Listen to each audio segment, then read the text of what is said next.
Welcome to In Our Town, Conversations with Springfieldians Making a Difference. I'm your host, Tom Carlson, publisher of the Springfield Daily Citizen. If you'd like to comment on this episode, our email is inourtown@sgfcitizen.org. We'd love to hear from you.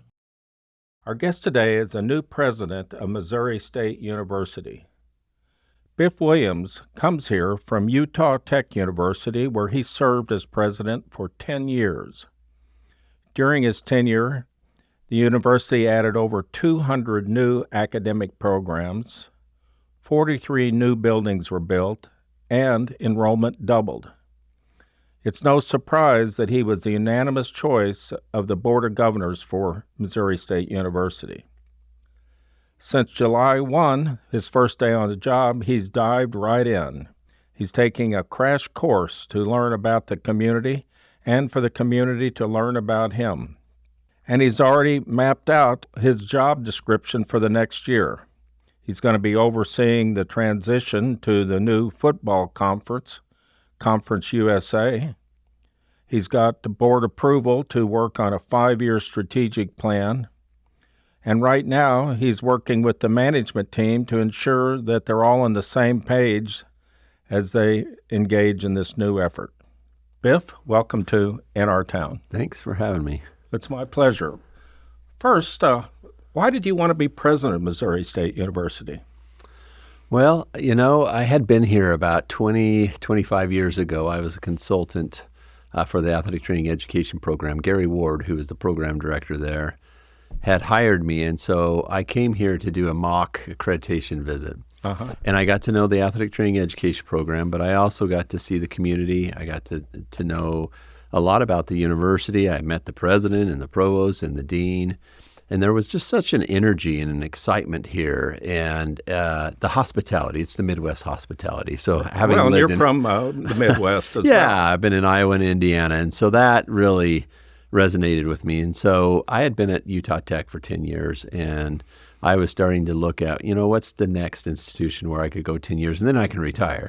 So I was looking at a great institution, and I saw Missouri State pop up. And so I thought, I've been there 20 years ago. I wonder what's going on there. So I actually pulled up the video clip of Cliff Smart talking about the search. And in there he says, this is going to be a very attractive position because this is not an institution that's broken. It's on the rise. It has a great history. It has a lot of momentum, but the potential is far outweighing anything else. And so I really started digging into the website, and the more that I dug into the website and learned more about the university, I got excited. In fact, I think on one of the interviews I said that I started dreaming about it. And I'm like, well, if I'm starting to dream about this, I probably should apply. And so I did. And it's just a great institution. Well, you certainly made a good impression on the search committee. I mean, there were a lot of other people that were interested in Missouri State as well. So I want to congratulate you about that. Well, thank you. I feel very fortunate that they considered me.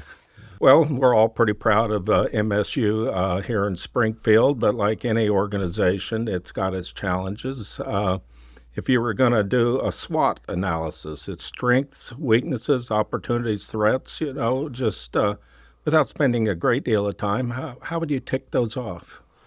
Well, with the strengths, we're a university with a strong history, a strong past. We have great academic programs. We have community support. I've not seen collaboration like this at all. It is really interesting to me to see how in bed that each of the educational institutions are with one another and solving problems in education, but also with the economy. I think that's a huge strength. We have great faculty and staff. We have great research, great facilities. As far as weaknesses, I think that the weaknesses are the same for every institution right now. A lot of, are we telling our story well enough? The value of education. That's a real challenge with enrollment projections. It really is. It is a challenge, and right now the ROI is being questioned. And so I think right now we have done a pretty good job of telling our story in some aspects, but I think by nature, academics and those in an institution of higher education, we are not programmed to brag all the time and to really figure that out. And so I think that is something that we're going to have to really figure out. We are also, I think far as weaknesses, it's another national weakness that the intelligence is changing so quickly. Are we keeping up with that? Are we keeping up with artificial intelligence? Are we keeping up with what are the best trends in certain degree areas? And do we have advisory boards? But, I haven't found a lot of weaknesses right now. It's more of a nimbleness and embracing the future. Opportunities, that leads to opportunity. That's really the opportunity, is to get this 5-year plan put together to see, how are we going to embrace AI? How are we going to embrace our community? What are we going to do with workforce shortages? How do we continue to elevate the idea commons and get people excited about economic development and what we're doing? How do we elevate athletics? I mean, that's probably a weakness there, is that we've got to, the NC2A is putting new regulations all the time, so we've got to be nimble with that. But there's a huge opportunity for us with Conference USA as well. Threats, the enrollment cliff is here. So there's less first-time freshmen that are available all throughout the nation. I do think that all the universities are competing for a smaller a pie that's shrunk. Right. Yeah. And so we're going to have to be nimble where, that brings forth a couple of opportunities of, with the threat of the knowledge increasing so quickly, that now the returning learner is not going to be the individual that stopped out and never got a degree. It's going to be the individual that had a degree, got into an occupation, but now needs an added credential because technology and AI and some other things are changing the world of work for them. Well, one of the things that, of course, you mentioned was sports. So let's talk about it. There's a chance that with enrollment maybe being down, resources or money may be less. Why is sports still important in that kind of an environment? Well, I think sports really is one of the front doors of a university. It really opens up areas for people to discover what's going on a campus. Mm-hmm. It also gives that spirit or that community engagement, gets people to cheer for an institution. It just brings that awareness where students are excited to come. And if you look at Missouri students, they probably all participated in sport. They all cheered for their football team or their basketball team, and there's just that feeling of unity and camaraderie.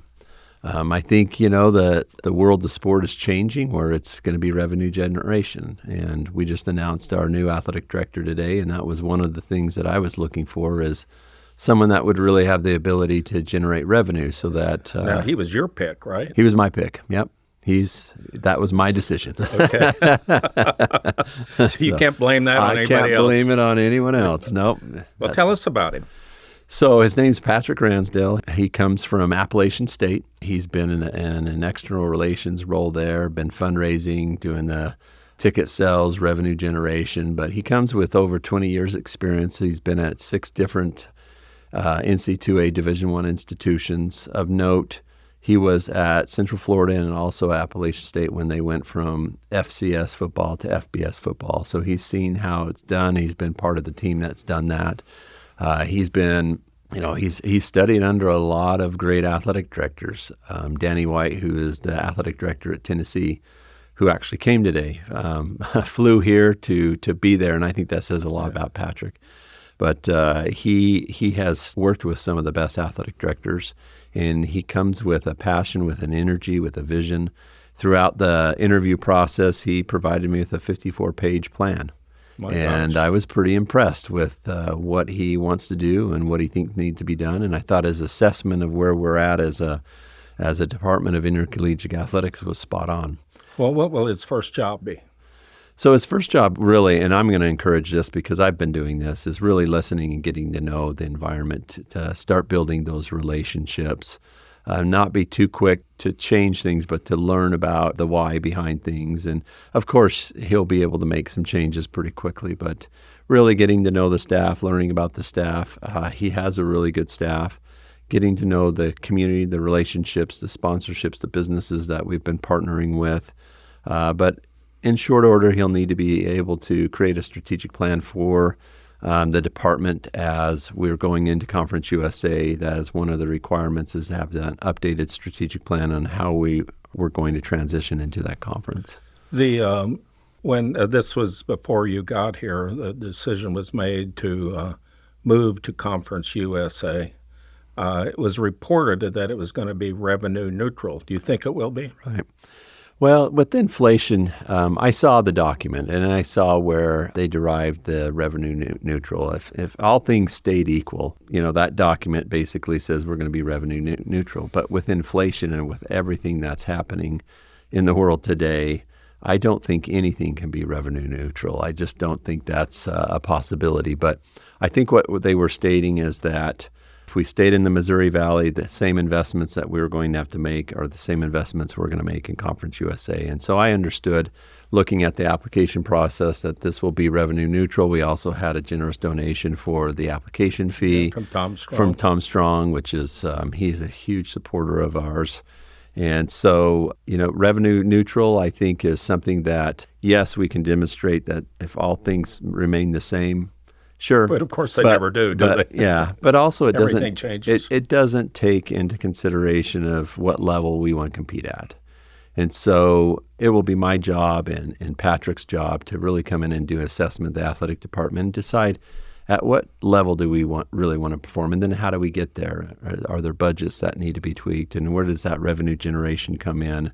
Because, our primary purpose is educating students. Right. Athletics is an auxiliary, and so we'll focus on that as an auxiliary.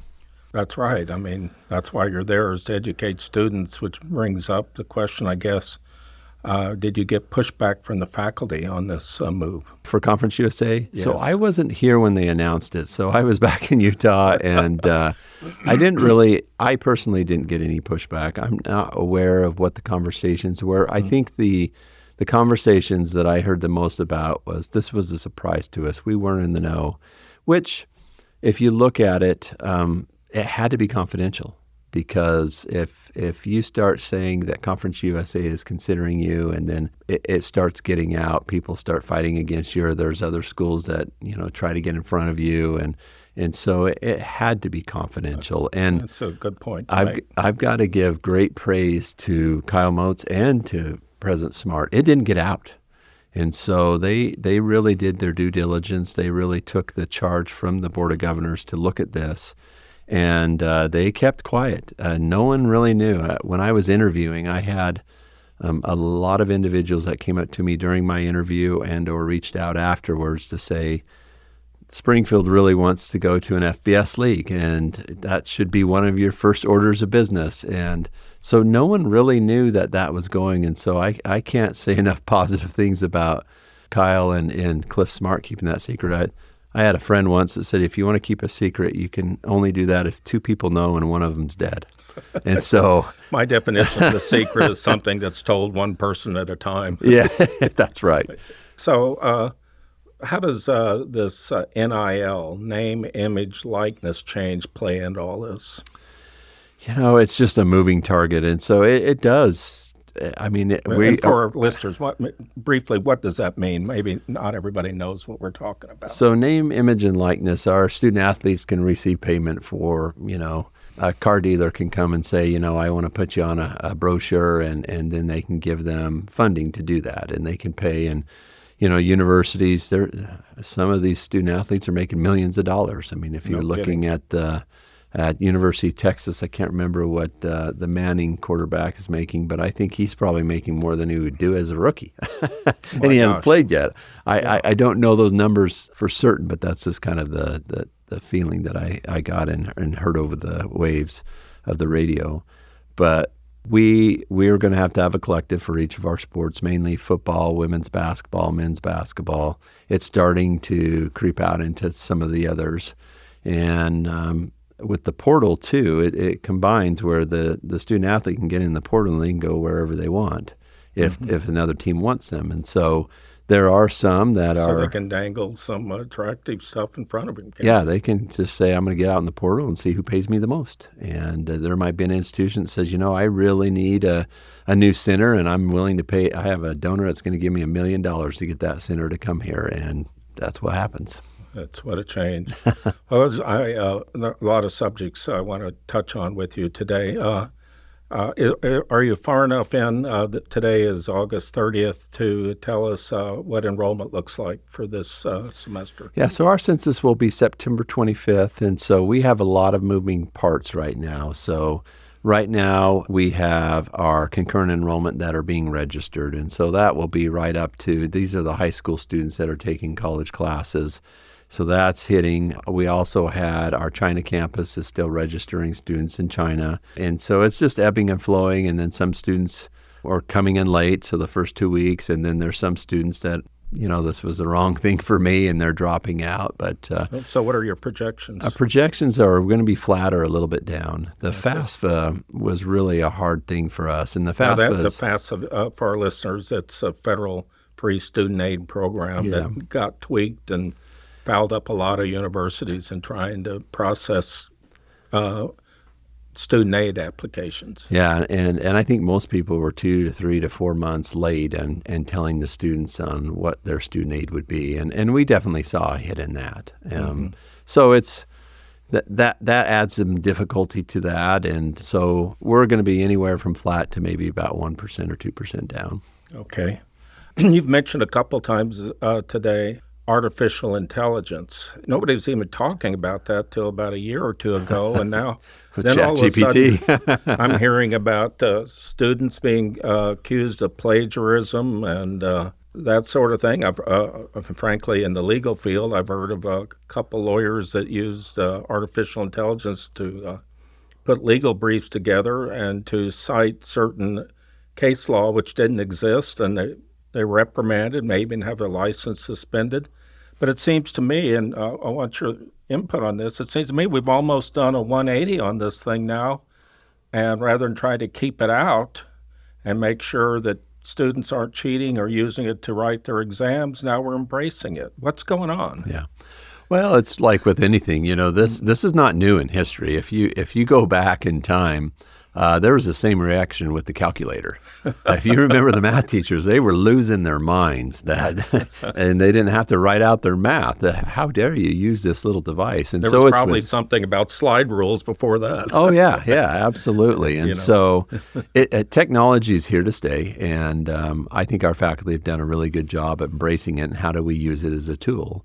And I don't know a lot of what's happening at Missouri State's campus, but we did have our Center for Teaching and Learning had a conference, and they brought, I believe the author's name was Judy Blue, who's really using a lot of artificial intelligence. And during her presentation, she brought up, I think it was 3 or 4 different faculty members just to share what they're doing with artificial intelligence. And it was really fascinating, especially with ChatGPT. ChatGPT is one of the main ones that students are using right now, and how they can allow those students to use it, but also to have a higher level of intelligence. And so we're going to have to use it as a tool. We're going to have to embrace that. I'm a little worried about artificial intelligence, the speed of it. Can we keep up with how quickly that it's generating? But I think our faculty have really taken a very mature approach of we're gonna hit this head on, and we're gonna study it and understand it and see how we can implement it and how we can use it as a tool to help our students. So do you see a situation where all the professors at Missouri State should be expected to understand and know how to use artificial intelligence, or is it just going to be restricted to maybe the STEM fields? Or talk to us about that. I think it's going to be 100% across the board eventually. Okay. I think we're just going to have to embrace it, and I think it'll be discipline by discipline, and what are the tools in artificial intelligence according to that discipline. And I think the faculty and the staff are really just going to have to look at what's coming before them and how can they use that as a tool, because it could become quite obsolete knowledge. You could start your freshman year and something that's a current trend might no longer be a trend by the 4th year that you're a senior. Well, I wonder if this maybe just is inflection point in how people are educated. When I went to college many decades ago, I would listen to the professor lecture, I would take notes, I'd try to memorize it, and then basically regurgitate it on an exam. In this new world with artificial intelligence, I'm not sure that skill set is, maybe it's necessary, but there's got to be more to it. I mean, how do you integrate that stuff?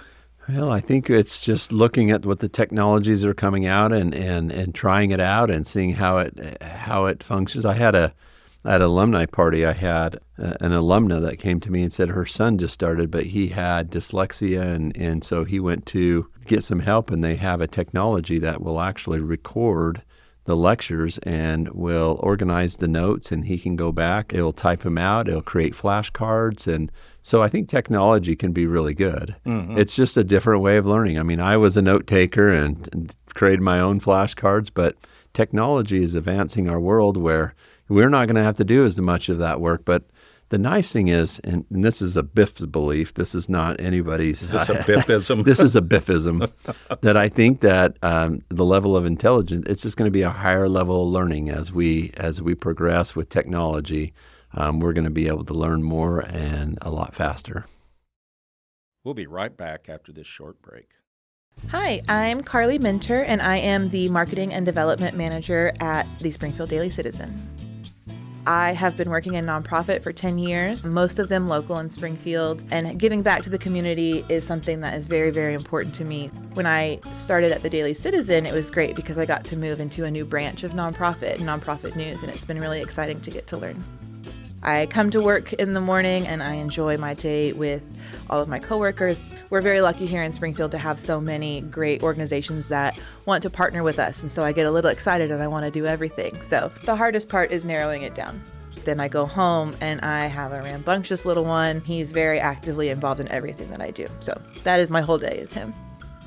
I think that because I was here at such a young age, Springfield feels more like home to me. I love that we have all these little community events like Cider Days and Arts Fest and all of these things that bring the community together. And I think it's a really great place to raise a family.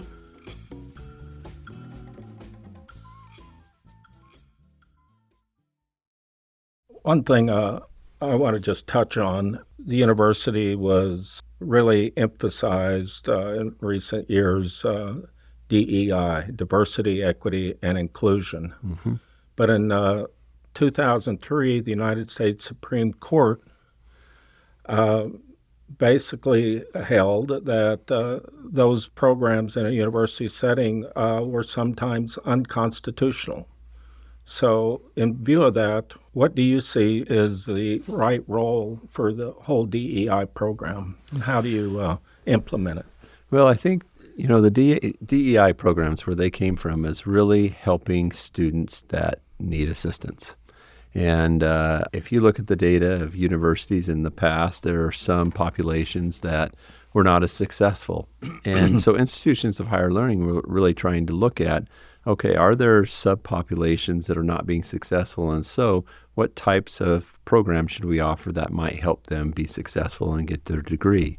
I think the letters DEI and the words DEI have become highly politicized in our country, and I think in some instances they've been weaponized. And I think we've forgot that what we're trying to do at an institution of higher learning is to help everybody be successful. And sometimes, there are different degree program or different programs that we need to offer for somebody to feel more welcome. And so I think in the state of Missouri and throughout the nation, we're embracing the words inclusive engagement, which it's not just about the African-American student or the LGBTQ student, or it's about the single mother. It's about the veteran that came home. It's about everybody. We're just striving to make sure that our students have the tools necessary to be successful. And I just think in this highly politicized world, we've kind of lost track of that. And so now everybody's targeting DEI that, we should do away. It's unconstitutional. When I think the beginning of all this was let's help students. Let's try to figure that out. Now, maybe some institutions have gone far overboard and have put too many resources. I know that in my last state, we were asked, how many FTEs have you put towards DEI initiatives? Well, there was some institutions with 50 or 60, and there are some like ours that had 4 or 5. Well, 4 or 5 really aligned with the percentage of those populations that needed assistance, whereas some other institutions probably went overboard. And so I think that's where the political climate changed. Let's talk about the strategic plan. What is the overall purpose for that? It's really to guide and get everybody unified on where we want to go as a university. And so this long-range plan, we've hired a consultant to come in and to be a facilitator. And I think you've heard me say at different functions that this really needs to be our plan. It can't be my plan. And I think that uniting the university by having us come together, doing our SWOT analysis together to say, okay, what are the things that we need to work on? What is it that we need to do for our residents of Springfield, for our students that are coming here, and for Missouri? And then identifying those 4 or 5 goals, and then being very diligent in what are we doing each year to accomplish those goals, and then how are we measuring and tracking our success? I think oftentimes we get so caught up as organizations that we lose track of what our mission and our vision is. Right. This will really solidify what is it that we're trying to accomplish, how are we trying to accomplish it, and then how will we know if we're successful? Well, I want to push back on that a little bit, if I may, because it ain't easy. It's not easy, no. Because you have so many different stakeholders. Right. And if you're going to emphasize one thing, or at least so it seems to me, in a world of limited resources, it means you may be de-emphasizing something else. You're right. You have trade-offs. Right. So how do you work through that? I think it begins with the initial process. And so our current process, we are going to host as many town hall meetings as possible. And every entity that I've talked to on campus, I've told them, please come, because this is the time for us to work together to identify what our priorities will be. And the process will be such where as we identify the goals, then we go back to our stakeholders. What do you think about these goals? What do you think about this mission revision or this vision statement revision? What do you think about these initiatives or these 4 goals within that goal? Here's the strategies. And some will never show up, and then they'll see that the resources are going to these, but they'll learn over time. I know. I'm sure they won't complain about it. Oh, not at all. We don't complain in higher education.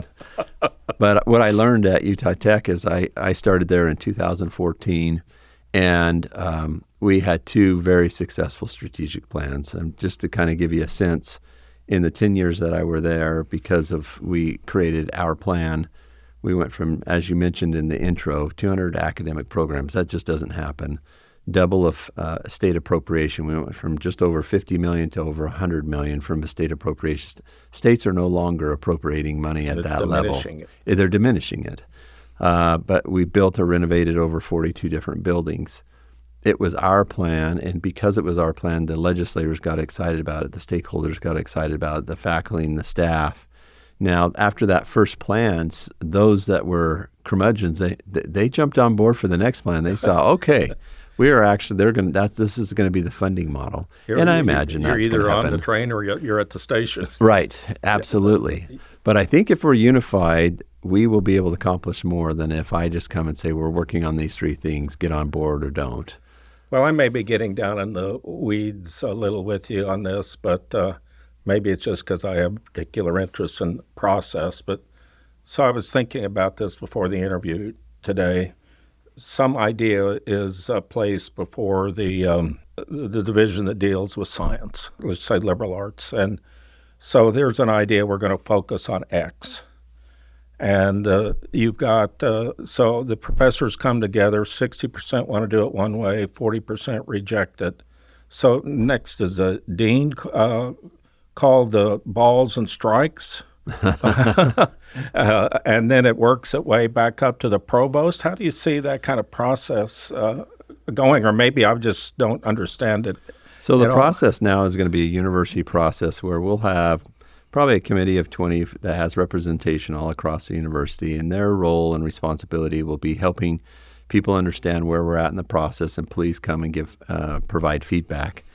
Not everybody's going to be 100% behind it, but Sure. Eventually this will go through an approval process that the Board of Governors will say, this is our strategic plan. And so if you have a 60-40 or a 70-30, I have found in the 3 times I've used this process that you're more of a 90-10 if everybody's in there. There's always 10% that's going to be mad.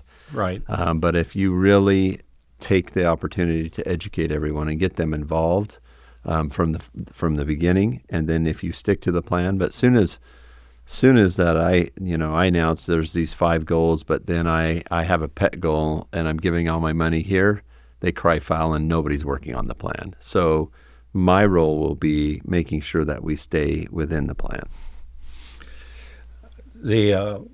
Your goal is to have it completed by when? May or June of next year, yeah. You moved it up a year, didn't you?